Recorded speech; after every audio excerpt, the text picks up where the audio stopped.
saya nggak bisa nyembuhin orang deh. Kalau ada kerinduan itu dalam hati, lakukan saja. Betul Iya, ya, Pastor iya. Belsa ya? Soalnya kan kesembuhan Ya, bukan datang betul. dari kita ya, Pastor ya.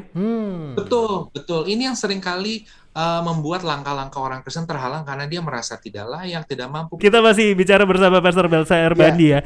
Pastor, ada yang bilang kita kalau misalnya sakit ya, ke pendeta yang A itu aja. Iya. Spesialis kesembuhan tuh dia tuh. Ya, kalau sakit ya. Kalau Terus sakit. ini nih ada kuasa gelap nih ke pendeta A. Ke pendeta A ini kebetulan juga ngerti akan masa depan. Belum punya anak. Iya. Ke pendeta C. Nah, itu. Sebenarnya ada gak sih, Pastor? Ada kayak dokter gitu ya, spesialis ini. Sebenarnya ada gak sih kenyataannya, Pastor? Jujurnya nggak ada, karena yang bekerja itu adalah Roh Kudus, dan kita jemaat ataupun orang Kristen sebenarnya kita berperan loh dalam membentuk pemahaman seperti itu yang sebenarnya salah. Ada orang memang dipakai Tuhan, itu betul, saya sangat percaya. Dan kebetulan dia dipakai Tuhan, bisa mendoakan orang dan orang itu sembuh, tapi kita yang berperan membentuk cap spesialis itu. Wah, dia kayaknya ahli nih, kalau didoain di dia tuh pasti orang punya anak deh, nggak mandul. Kalau didoain di dia, pasti kita yang berperan. Padahal yang harus kita tinggikan itu adalah Tuhan, Itu Roh dia. Kudus yang bekerja. Yes. Spesialisnya itu adalah Roh Kudus. Once Tuhan bilang nggak bisa lagi, Tuhan mau pakai Tuhan tuh bisa pakai siapa saja kalau Betul. bicara pakai. Tuhan mau pakai ayam juga bisa. Ayam dipakai Tuhan untuk apa? Berkokok gitu. Tuhan mau pakai orang yang tidak percaya Tuhan juga bisa. Jadi sama sekali jangan kita berperan untuk mengkultuskan satu pribadi. Itu tidak boleh. Yang harus kita kultuskan adalah Tuhan itu yang harus kita agungkan, yang harus kita fokuskan hidup kita kepadanya. Jadi kalau tadi ditanya apakah sesungguhnya ada yang spesialis, sejujurnya nggak ada. Gitu. Tapi saya percaya ada orang yang memang dipakai. Dan orang yang dipakai itu, kalau kita cari, pasti ada titik lemahnya. Bukan kita cari untuk jadi orang Kristen yang julid ya, bukan. Tapi ada titik lemahnya supaya orang itu sendiri juga sadar bahwa dia hanya alat dipakai Tuhan. Seperti Paulus tadi. Paulus apa sih yang nggak bisa? Waduh, dia pelayanan ke sana kemari luar biasa dipakai Tuhan. Tapi dia juga sadar dia manusia biasa yang dipakai Tuhan, ada titik kelemahan.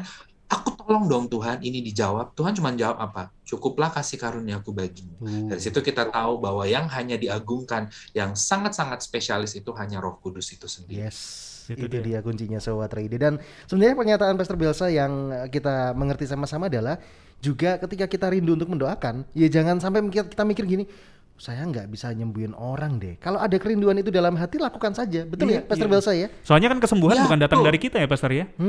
Betul, betul. Ini yang seringkali membuat langkah-langkah orang Kristen terhalang karena dia merasa tidak layak, tidak mampu. Padahal Tuhan tuh nggak butuh kita. Dalam artian kalau nungguin kita suci, nungguin dalam artian kalau nungguin kita ahli, kalau nungguin kita pelayanan, kelamaan. Tuhan tuh cuman bilang, kamu sekarang doakan, udah bagianmu itu kerja. Sembuh nggak sembuh itu bagiannya Tuhan. Tuhan cuma suruh, bisa aja habis dipakai, ya ternyata sembuh. Orang itu jadi percaya Tuhan. Nah, jangan kebalikan langsung, wah habis dia doa nih, kayaknya dia nih ahli banget nih. Ya harus kita ikutin terus, kemana-mana dikejar terus. Akhirnya ketika orang tersebut buat kesalahan, dia kecewa sama Tuhan. Iya, Itu Gitu. betul. Karena dia sudah mulai mengagungkan orang itu, padahal orang itu dipakai Tuhan. Intinya kuasanya ada di Tuhan itu sendiri. Dan kalau orang yang dipakai Tuhan itu pun nggak dewasa gitu ya, nanti jadi mata pencaharian, Pastor ya. Takutnya. Kenapa? Ya, Buka klinik ya? Ya buka klinik atau buka apa gitu ya, nggak tahu lah Sobat Reide. Tapi ya jangan sampai lah kita nih kalau misalnya ada kerinduan dalam hati gitu ya, ketemu sama orang, pengen berkati, pengen doain, ya lakukan Lakukan aja. saja. Betul. Lakukan saja Sobat Reide. Betul. Semua bisa dipakai sama Tuhan untuk sebagai alatnya. Tapi gimana kalau misalnya ada kerinduan nih, Pastor? Saya mendoakan dia buat sembuh. Saya doakan sembuh, ternyata pulang ke rumah Bapak. Nah, itu gimana tuh? Itu salah panggilan atau gimana, Pastor? Waduh, salah doanya ya Pastor ya, karena kan doanya nggak boleh langsung ngomong sembuh aja ya. Kalau misalnya kan biar kehendak Tuhan yang jadi ya. Iya, gimana tuh, Pastor? Saya pernah kayak begitu juga. Tapi saya percaya apapun yang terjadi itu Tuhan itu mau menyatakan hal kepada si A yang didoakan dan si B yang mendoakan. Iya. Gitu. Pada waktu itu kalau di bagian si B yang mendoakan seperti tadi Bung Nathan atau saya, Tuhan seperti berbicara lewat peristiwa bahwa mujizat terbesar itu bukan sembuh dari sakit, tapi keselamatan jiwanya. Dengan kamu mendoakan dia, kamu sudah menyatakan bahwa ada Tuhan yang mempunyai langit dan bumi, yang punya sorga yang harus kamu kenal. Tapi dari sisi yang didoakan itu juga, dia diberikan kekuatan. Bukankah Alkitab berkata, kuatkan dan hiburkanlah. Artinya kan kita semua masih hidup di bumi dengan kemah yang lama, tubuh yang fana, normal. Pendeta pun juga jangan diagungkan, pendeta ada saatnya juga sedih, ada saatnya lemah. Pendeta juga manusia, jangan samakan dengan pisau belati, punya rasa, punya hati. Nyanyi dong, Pastor. Bukan artinya jadi curhat saya ya kan. Jadi artinya ketika kita mendoakan seseorang, kita sedang memberikan kekuatan juga buat dia bahwa jangan khawatir, don't worry. Ayo kita sama-sama saudara di dalam Tuhan. Yuk kuat. Kalau kamu diizinkan sakit, kalau kamu diizinkan tokonya lagi susah seperti ini, itu ada maksud Tuhan. Yuk bangkit, yuk kuat. Jadi Tuhan tuh mengizinkan itu terjadi untuk memproses si A yang didoakan dan si B yang mendoakan. Gitu.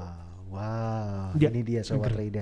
Kerinduan itu jangan ditahan-tahan ya Sobat Reida. Tapi kalau misalnya kita memang mendoakan, doakan dengan berimbang gitu ya. Kalau memang sembuh itu adalah dari Tuhan, kalaupun tidak berarti masih ada kehendak Tuhan yang lain, dan yang terutama adalah keselamatan jiwa itu loh. Jadi ingat slogan sepatu ya, apa? Just do it. Just do it, lakukan saja. Just do it.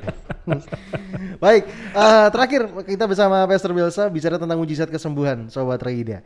Kalau nggak sembuh, nah ini pertanyaan yang sebenarnya dari sebelum-sebelumnya kita sudah ngerti ya jawabannya apa ya.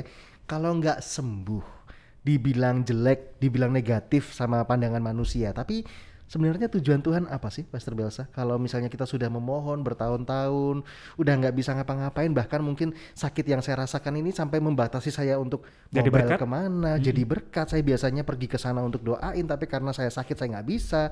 Tapi banyak orang yang bingung juga akhirnya, apa ya tujuan Tuhan ya buat saya? Silakan Pastor. Iya.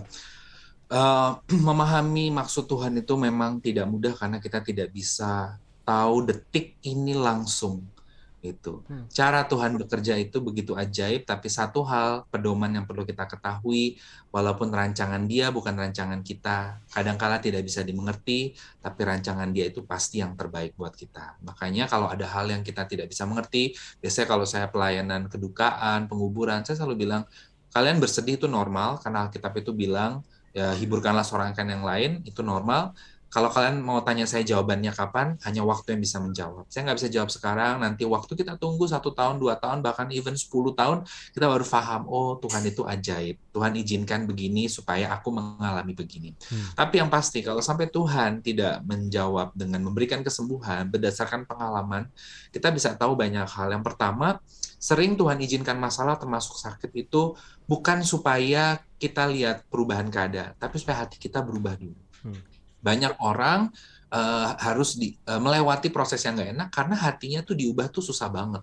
Hati yang tadinya mungkin selama ini menjadikan Tuhan, kayak bahasa Nathan pembantu gitu ya, kita hanya menjadikan Tuhan menjadi raja di hidup kita. Suka-sukamu Tuhan, Tuhan pasti punya yang terbaik. Hatinya tuh benar-benar diubah. Jadi Tuhan izinkan apapun itu termasuk tidak menjawab kesembuhan itu kenapa sih?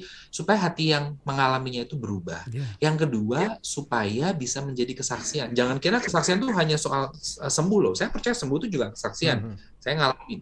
Tapi ketika kita tetap kuat di tengah-tengah pergumulan, kita bisa menjadi kesaksian loh. Justru lewat tanda kutip masalah kita, lewat sakit kita, kita bisa menjadi jawaban buat orang lain gitu. Jadi kalau sampai Tuhan tidak menjawab, itu pasti Dia punya rancangan yang jauh lebih besar daripada pikiran kita. Yang pertama pasti untuk mengubah hati kita. Yang kedua untuk menjadi berkat bagi sekeliling kita. Dan yang ketiga, kita disadarkan tentang kemahakuasaan Tuhan. Kemahakuasaan Tuhan itu apa sih? Kemahakuasaan Tuhan itu bukan hanya Tuhan bisa menyembuhkan dari yang sakit menjadi sembuh, enggak. Tapi Dia tuh punya Maha kuasa, Dia bisa berkuasa untuk mengubahkan keadaan, mengizinkan semua hal terjadi. Dia punya kedaulatan, dia punya cara yang ajaib. Di situ kita bisa belajar tentang Tuhan dari lewat orang yang sakit pun tidak disembuhkan. Wow, luar biasa. Sudah cukup panjang obrolan kita bersama Pastor Bielsa, Sobat Reida, tentang mujizat kesembuhan. Tidak ada yang anti mujizat kesembuhan, tapi kita harus jadi pribadi yang dewasa. Disembuhkan atau tidak, Tuhan tetap baik. Kita ada dalam tangan penyertaan Tuhan, tangan perlindungan Tuhan. Dan kalaupun kita tidak sembuh, bukan berarti Tuhan tidak berkuasa, karena Tuhan Maha Kuasa. Amin. Narasumber kami, Pastor. Ya, silakan Pastor. Maaf, saya tambahkan sedikit. Kalau kita ingat kalimat Sadrak, Mesak, dan Abednego, dikatakan di sana bahwa kita ini ada di dapur perapian, diselamatkan tidak diselamatkan, dia tetap Allah yang baik. Dan buktinya akhirnya mereka melihat penyelamatan Tuhan, tapi dari kalimat yang keluar dari mulut mereka sudah paham tentang siapa Tuhan. Bahwa Tuhan itu punya cara yang tidak bisa diganggu-gugat, dan dia ajaib, dan akhirnya mereka justru melihat mujizat keselamatan itu luar biasa. Luar biasa. Semoga memberkati kita semua. Nah, narasumber kami, Pastor Belsa Erbandi, ada Instagram yang saya sarankan Anda bisa follow ya, harus follow ya, karena Instagram yang aktif itu bisa kita dapetin terus di Instagramnya Pastor Belsa. Di mana, Ju? Anda bisa follow ya di @belsaerbandi, ya BELTSAERBANDI di bisa situ. Jalin pertemanan di situ ya, Sobat Raida. Kenalan boleh. Lalu juga lihat jadwal khotbah yang ada di Gereja Orang Beriman Surabaya, ada di situ juga. Jadi silahkan Anda bisa jalin koneksi bersama Pastor Belsa. Narasumber kami sudah ngobrol kurang lebih seminggu ini ya, Sobat Raida, dan semoga boleh jadi berkat, jadi pencerahan buat kita semua, dan kita jadi umat-umat yang dewasa. Pastor Belsa, kami ucapkan terima kasih sekali kalau minggu ini kita sudah ditemani dan terima kasih kembali. Dididik ya. Minggu depan lagi nggak? Dibimbing ya. Minggu depan Pastor Belsa lagi nggak nih? Ya, nanti kita atur ya. Pokoknya nggak boleh nggak Pastor Belsa, harus ada Pastor Belsa. Harus ada Pastor Belsa. Kalau berkenan mungkin di next kita akan join lagi, boleh ya Pastor Belsa ya, dengan topik-topik yang seru lainnya. Doa kami sehat selalu Pastor Belsa sekeluarga, untuk pelayanan pekerjaan Pastor Belsa juga semakin luar biasa.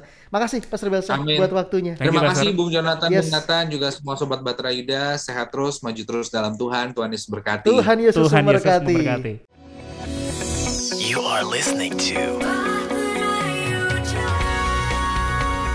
pujian terbaik yang memberkati 96.4 Bahtera Yuda FM. The sound of faith, hope, and love.